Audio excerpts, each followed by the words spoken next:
period cycle can vary. Once upon a time, the answer to these issues were limited, but modern solutions such as vulva sheet masks, gynae gyms, and even period coaches are helping women to gain control of their bodies. And joining us now to tell us more is Ireland's very first period coach, Lisa de Jong. Well, you're very welcome, Lisa. Thank you.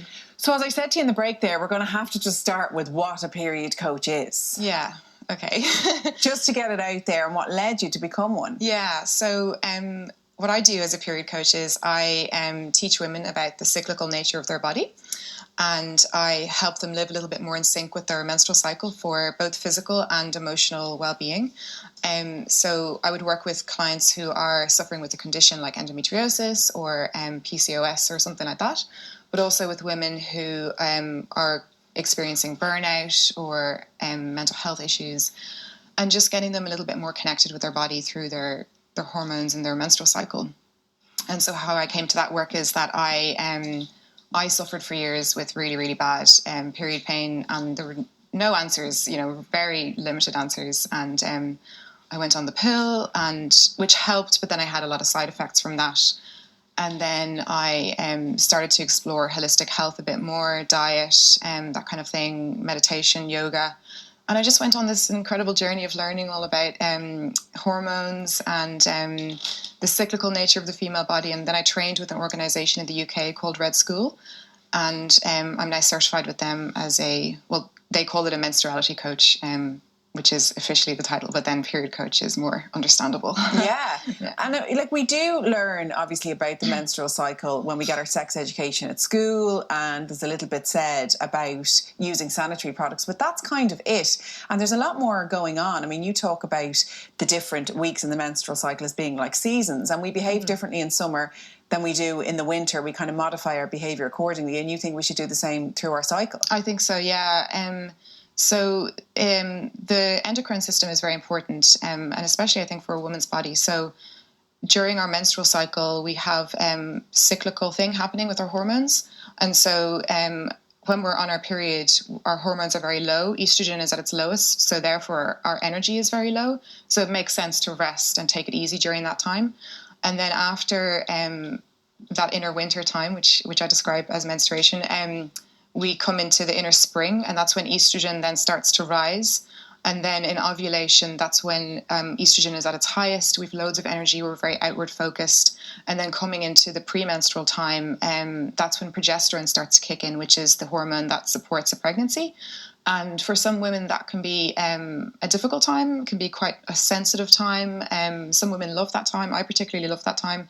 But it's learning how to kind of energetically navigate that cycle a little bit more, learning to rest at the right times, things like exercise, when to lift weights, when to go running, diet. There's so many things that come into play, but it really is about making really small changes, because it can be very overwhelming to change your whole life with your menstrual cycle. And sometimes it's not even about making changes, it's just about having that knowledge and being aware. So you're feeling a certain way, you're like, that's because of this. And then with that, the knowledge is empowering. And you want to remove a lot of the stigma, because it's not something we talk about that openly. I mean, there is talk of women, steer clear of them in the days leading up to their period, or having the hot water bottle for cramps is something we talk about. But women would still go to the bathroom with a sanitary product hidden up their sleeve. And you'd think we should be more open about talking about it. I think so, yeah. I think so stigma can do two things, in my opinion.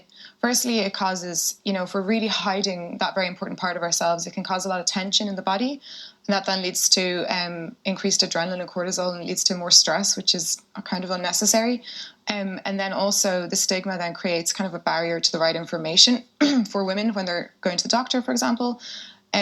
So I think there's kind of two sides to it. Yes, it's a very private part of a woman's body. I still think it's important for women to keep their privacy, and it's a very intimate part of a woman. Yeah, we're not going to get to a stage where we're waving a tampon in the air going, I'm off to the bathroom. There's no need for that. No. But it's about talking openly about it. Exactly. And especially if a woman is suffering, I think it's really important for women to have a safe place that they can go to and share their feelings, because not only are menstrual issues like physical issues, they can also be very emotionally charged.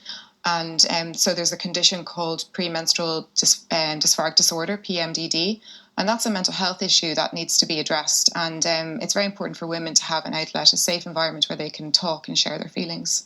Yeah. So are there things that women can do to, I know every case is individual, but to make that transition from each stage of their cycle easier? Yeah, definitely. So I definitely encourage tracking the menstrual cycle. So there's so many apps nowadays that women can use. I particularly like an app called Clue, Clue. But I am a big fan of journaling and just having like a diary, especially designated for your menstrual cycle, and writing in the date and what day you're on, and just taking a very short note of how you feel that day. And then over time, you'll start to see trends, and then you'll know when your vulnerable times are. So for some women, their vulnerable time can be at ovulation. Most likely it's during menstruation, and then it's kind of like taking small practical changes, like I like to prepare my meals in advance. When I'm on my period, I like to wear loose, comfortable clothing, that kind of thing. Yeah. So when you're writing your journal, would you write down what you'd eaten that day, what kind of sleep you'd had, how you were feeling, and then you can map it? You want more than just the menstrual cycle notes? Yeah. So you'd write down day one, so that's the first day of your period, and then I write down physical, mental, and emotional, and then write a few notes. And it really depends on what you want and how much time you want to spend on it. Sometimes if I don't feel like writing a lot, I might just write one word. And then that in itself is a significant thing. And then over time, you can actually see your handwriting change as well in your diary throughout your cycle, which is really interesting. Yeah. Wow. And then if you do have any specific issues, if you then go to either somebody like yourself or a GP, you have more of a picture to give. Yeah.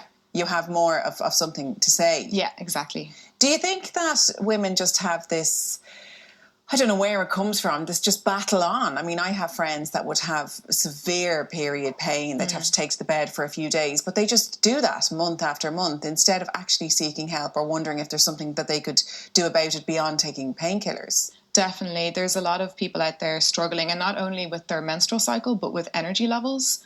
And that can often be very much linked to the menstrual cycle because it's to do with hormones. I lived my life like that. I was kind of just pushing through. I'd have a bad week during my period, and then I would come out of it exhausted. It would take me a week to recover, and then I'd have a good week, and then I'd live it kind of in fear in the premenstrual week, So it wasn't a very ideal way to live my life. But there is a lot of help out there, and so many women are starting to talk about it. And if there's anyone listening who is really suffering with their menstrual cycle, the one thing I would say is learn to rest during your period and ask for help. Small things, even just tiny things like take the lift, instead of the stairs on that day. Just, go really easy on yourself. Don't lift weights when you're on your period. Wait for ovulation for that time. Because burnout is a huge problem in the female population because women will just keep going and put everybody else first, particularly if they're juggling a family and work. I mean, that's not to say dads aren't pushing it to the limit as well, but there is just something in women that we just don't take time. Absolutely. Yeah.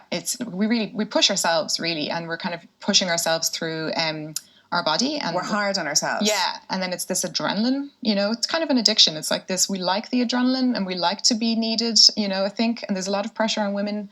But learning about the menstrual cycle and understanding, I'm tired today because of this. It's not because I'm mad or I'm not incapable. There's a reason. And then that brings a lot of self-compassion, actually. It's a really nice way to live.